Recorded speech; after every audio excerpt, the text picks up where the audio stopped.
राम राम दोस्तों, जय बाबा नीम करौली महाराज जी की।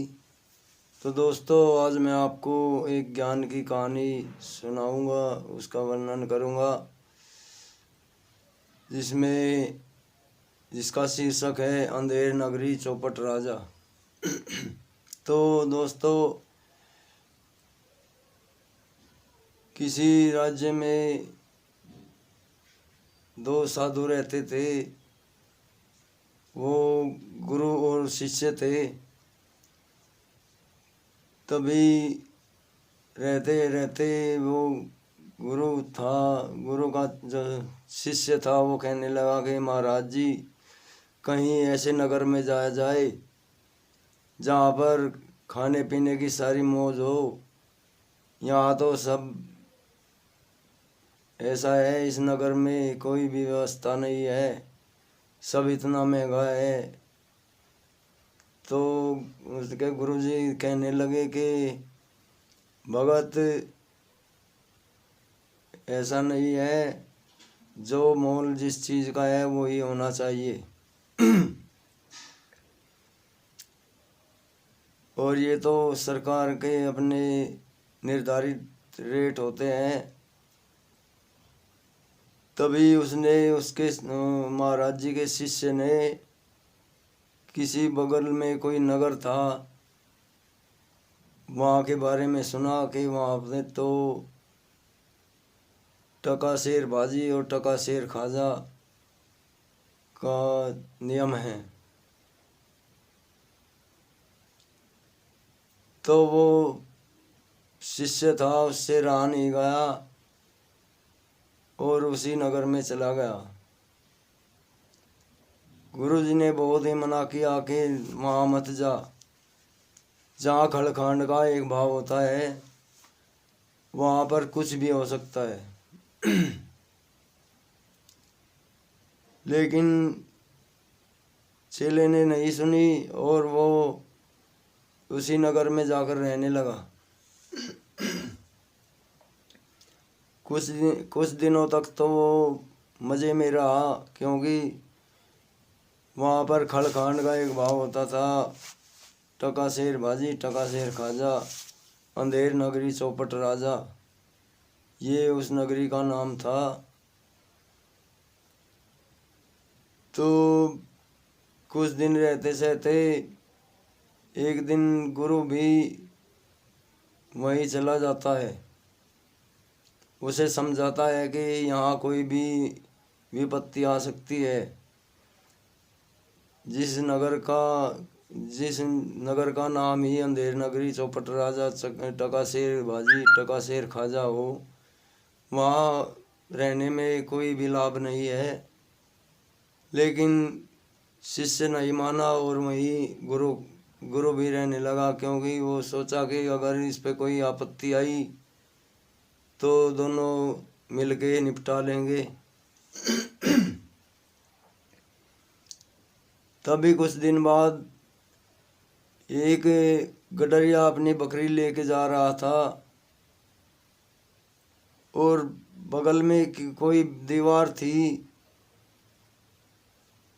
उस गडरिये की बकरी के ऊपर वो दीवार गिर गई और गडरिये की बकरियां मर गई। इस बात की शिकायत लेकर गडरिया राजा के पास जाता है और शिकायत करता है कि राजा साहब, उस आदमी की दीवार मेरी बकरी के ऊपर गिर गई और मेरी बकरियां मर गई। तो राजा जिस आदमी का वो घर था, जिसकी दीवार गिरी थी, उसको बुलवाता है और कहता है कि तूने इसकी बकरी को मार दिया, तेरी दीवार इसके बकरी के ऊपर गिरी है। परंतु वो मकान मालिक कहता है कि राजा साहब, इसमें मेरी कोई भी गलती नहीं है, ये तो राजमिस्त्री की गलती है जिसने दीवार तिरछी चिन्ह दी थी। तो राजा कहता है कि ठीक है, राजमिस्त्री को बुला कर लाओ। और दरबारी लोग फिर राजमिस्त्री को बुलाकर लाते हैं। राजमिस्त्री से राजा कहते हैं कि तूने इसकी दीवार तिरछी चीनी, जिससे इसकी दीवार गिर गई और गडरिये की बकरी मर गई। राजमिस्त्री कहता है कि सरकार, ये मेरी गलती नहीं है, ये तो ईंट बनाने वाले की गलती है।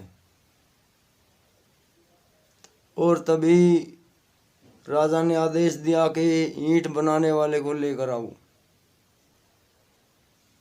और ईंट बनाने वाले को लाया जाता है।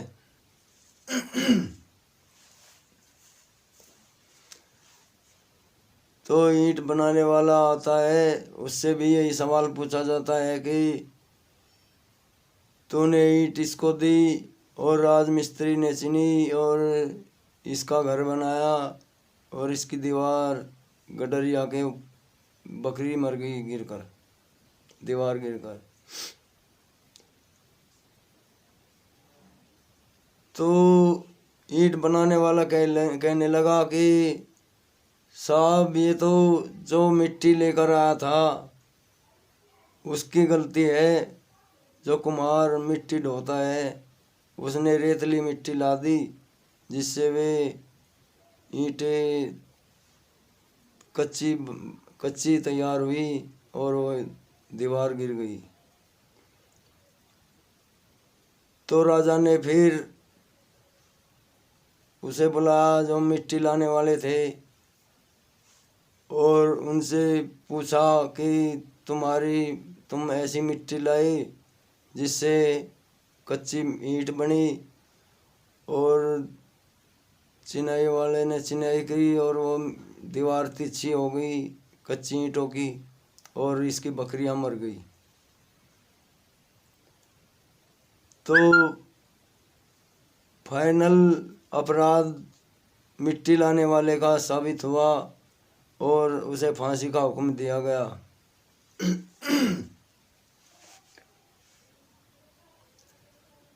तो फांसी का हुक्म आया और उसे जिस दिन फांसी दी जाने लगी तो राजा तो जैसे फंदा था वो फांसी का, वो तो गरीब आदमी था, दुबला पतला, वो फंदा उसके गले में फिट नहीं बैठा था।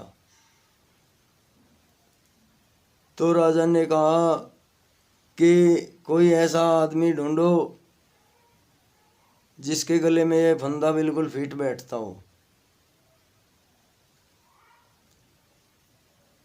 तो सैनिक ऐसा आदमी ढूंढने लगे कि जिसके गले में वो फंदा फिट बैठता हो और उसे फांसी दी जाए। तो ढूंढते ढूंढते वे उन्हीं गुरु चेलों के पास चले जाते हैं जो सन्यासी थे, और वहाँ पर उन्हें उनके गले में फंदा डाल कर देखते हैं तो बिल्कुल सही आता है। और वो चेला था, चेले गले में फंदा ठीक आया तो चेले को पकड़ कर ले आए। और राजा कहने लगा कि इसके गले में फंदा सही आ रहा है और इसको फांसी दे दो। तभी उनका जो गुरु था पीछे पीछे वो भी आ गया और वही दरबार में राजा साहब से अपने गुहार लगाई कि राजा साहब, फांसी मुझे दीजिए। उसने अपने शिष्य को समझा दिया था कि मैं तुम्हारे पीछे ही आऊँगा और तुम मुझे कहना और मैं तुझे कहूँगा।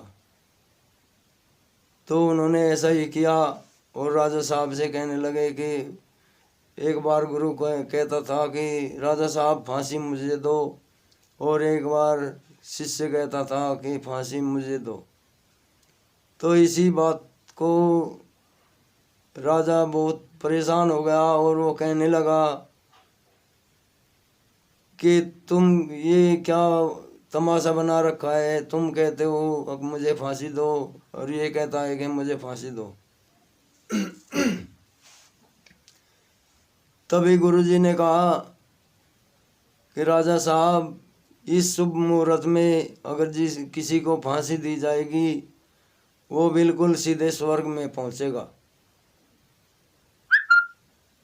तो राजा कहने लगा कि जब इतना अच्छा मुहूर्त है तो फांसी मुझे ही दे दो।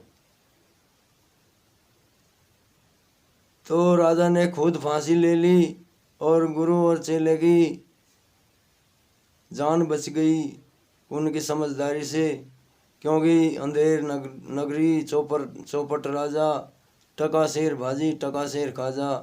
जहाँ खलखांड का एक भाव होता है, जहाँ कोई नियम कानून नहीं होता है, वहाँ पर कुछ भी हो सकता है।